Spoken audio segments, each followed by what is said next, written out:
Once a much-hyped EV startup, Rivian faces a severe cash crunch. It's losing about $1.5 billion per quarter. Rivian lost between $30,000 and $43,000 on every truck it sold in the past 5 quarters. There are potentially 1 or 2 programs away from potential bankruptcy. In March 2024, Rivian announced it would pause a plan to build a $5 billion factory in Georgia. That's where it was supposed to produce its next generation of vehicles. Then this happened.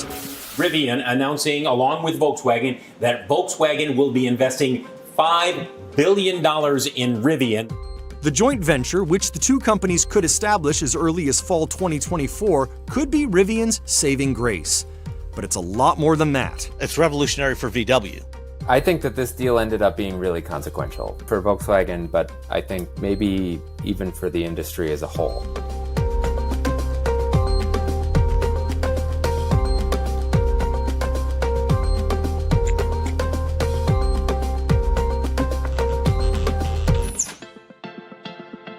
Rivian started out with high hopes. It was addressing a major hole in the EV market. The best-selling vehicles in the US are pickup trucks, and they generate huge profits. Tesla, the biggest EV maker, wasn't producing one, until recently, that is.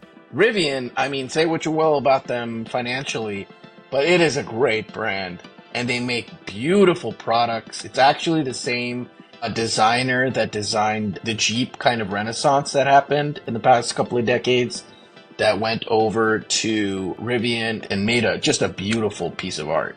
Rivian also proved it could make commercial trucks, most notably its fully electric Amazon delivery vans. Then, in 2021, it went public.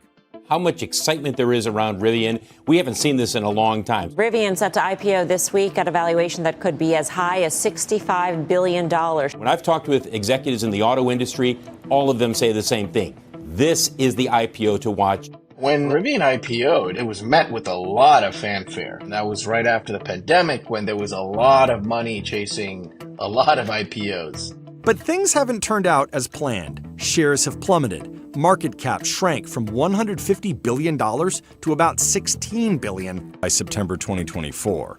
I think what happened was people kind of extrapolated what happened with Tesla, and they kind of did the same math. And they said, well, Rivian's already ahead of where Tesla was at this point. And it was. But the difference is Tesla, when they started, were the only game in town. You had this EV slowdown happen, probably at kind of the worst possible time. Especially you're trying to sell very expensive vehicles. Interest rates used to be really low when you had all the excitement. At the end of the second quarter 2024, Rivian said it expected to be profitable by the fourth quarter.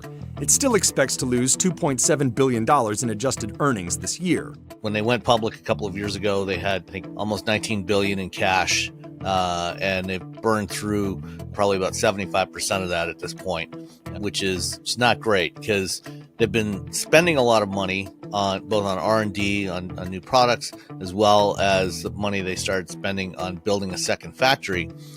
But their volumes were not enough to sustain that spend rate. And the vehicles that they were building already were costing way more than they could charge for them.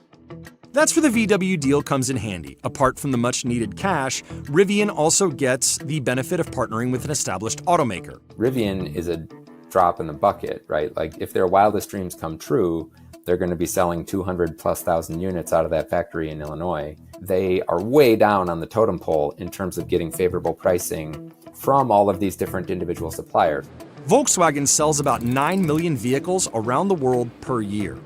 If you call those people up and you have Volkswagen standing behind you saying, this is a multi-million unit order, then that person picks the phone up and they give you favorable pricing, much more favorable pricing than what Rivian would be getting solo.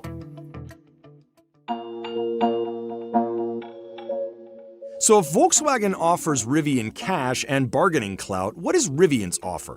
Despite its troubles, the way Rivian and companies like it design and build cars is fundamentally different from the way nearly every legacy automaker does.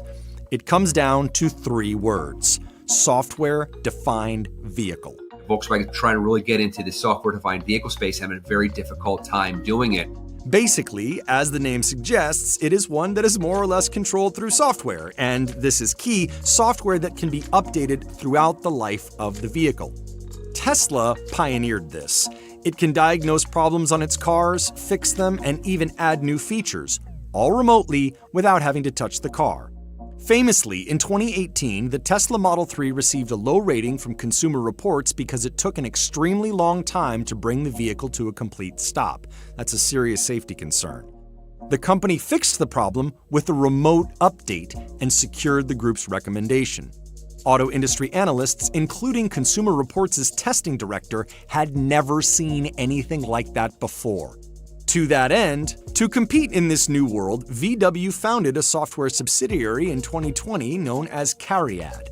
It stands for Car IM Digital. Like a lot of other automakers, they intended to do most of their software in-house. Well, at Volkswagen, like many other companies, that turned into a major disaster. Software problems delayed several product launches from multiple brands, including highly profitable ones such as Porsche and Audi. And more importantly, it's been a costly initiative. Cariad reported €2.4 billion and €2.1 billion operating losses in 2023 and 2022, respectively. The struggles led to a management shakeup at VW Group, affecting even CEO Herbert Diess. That is what ultimately part of what led to Mr. Diess having to leave the company. And now what they did was they took the Porsche brand leader, Oliver Blume, and now he's the co-CEO of both Porsche brand and the Volkswagen Group. I'm sure he's a very dynamic guy and a great leader, but he's probably has a lot of plates to balance, right? They're spinning, and now to have to think about software in-house. Since its launch troubles, Porsche said it would expand its relationship with Google for infotainment software. VW overhauled Cariad's leadership in 2023, appointing a new CEO and board members, along with a new chief software officer from, guess where? Rivian. He's also ex-Tesla. All these troubles are despite the fact that VW, like every other legacy automaker, has been putting software in cars since long before Tesla or Rivian existed. The first computer chip on a car was designed to regulate spark plug timing to save fuel on a 1977 Oldsmobile Toronado made by General Motors. But the way legacy automakers have integrated hardware and software for decades doesn't meet the needs of the moment. Upending the old ways has proven far more difficult for them than for the lean, nimble new companies established in the digital age. They say, how come Tesla's not having this problem, right? How come the Chinese aren't having this problem? How come Rivian's not having this problem? One thing leads to another, and then they realize it's because the underlying architecture of how their vehicles are built are just so different. We can't change. We have to either change, which is super difficult, or try to piggyback off the work that companies like Rivian are doing. They can stay laser focused, and they can sort of, play in a different space of new technology where Volkswagen has to play and say, we got bills every single month we got to pay. Rivian's losing $38,000, I forget what the number is, but $35,000 per car. And they're doing a victory lap because they're not losing $40,000 per car. Volkswagen can't say that. They can't say, oh, give us some time, shareholder. We're only losing $40,000 per car. But they can play by a different script. This is the insanity of this industry.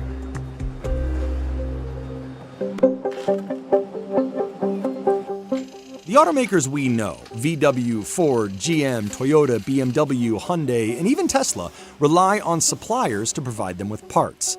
Since the days of the 77 Toronado, more and more pieces of the car have become embedded with chips and software, but one at a time. If they wanted to add electronic stability control or massaging seats to a vehicle, they would go to their suppliers and say, okay, here's the feature we want to add. Or suppliers might develop something that the automakers hadn't thought of and bring it to the automaker and say, hey, here's our new feature we developed.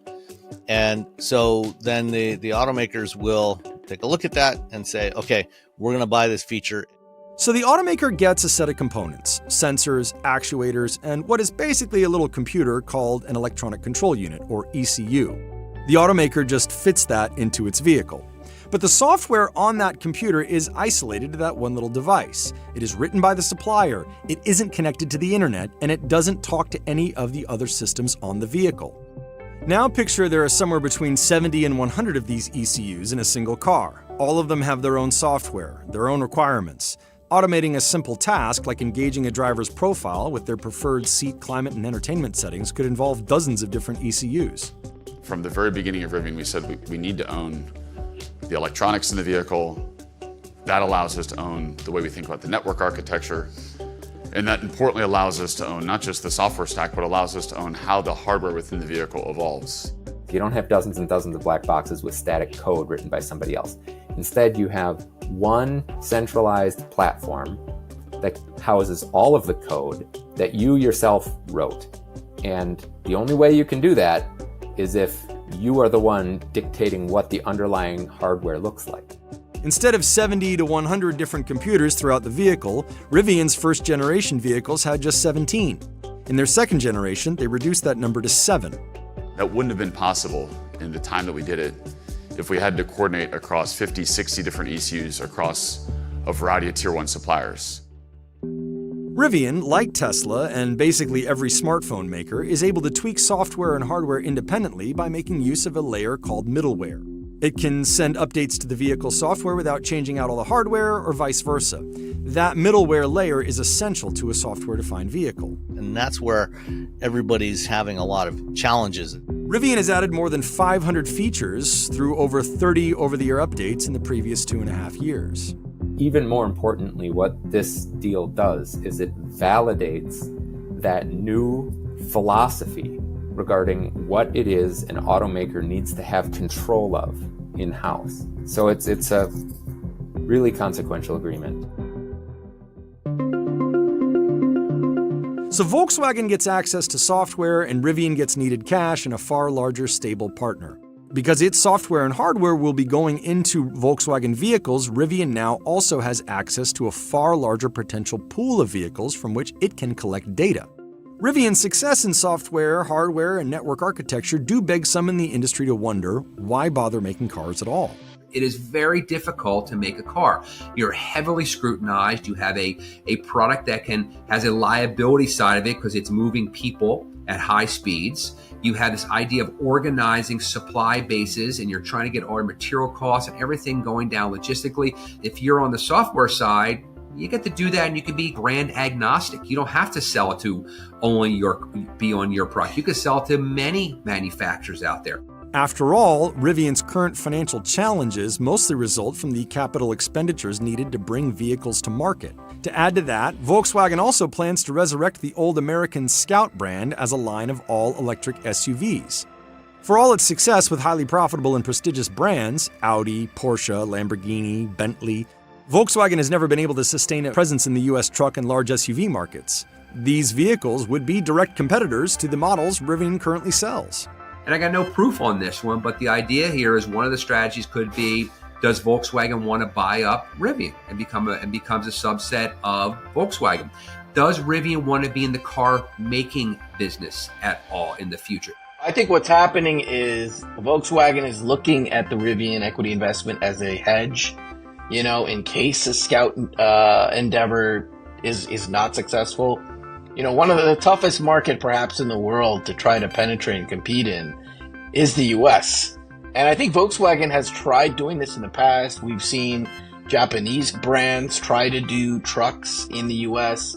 Some of them have succeeded, but for the most part, they're dominated, right, by the D3. So it's an open question of whether or not Scout would be successful. But first, this collaboration has to succeed.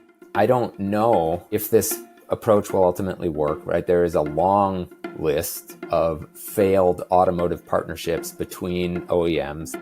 Other automakers are, for now, pursuing the path VW seems to be abandoning. Some are familiar to Americans, such as Ford. Their conclusion is that if you believe this is the right path forward and it's so core, then you have to do it yourself. Others are the up-and-comers much of the industry is worried about. The Chinese, somehow, some way, they figured out how to build software-defined electric vehicles with a 30+% cost advantage versus the rest of the world. And it's not because they called up some white knight tier 1 supplier to get, to do all the cool stuff on their behalf, right? They figured it out. VW and Rivian declined CNBC's request for an interview or comment.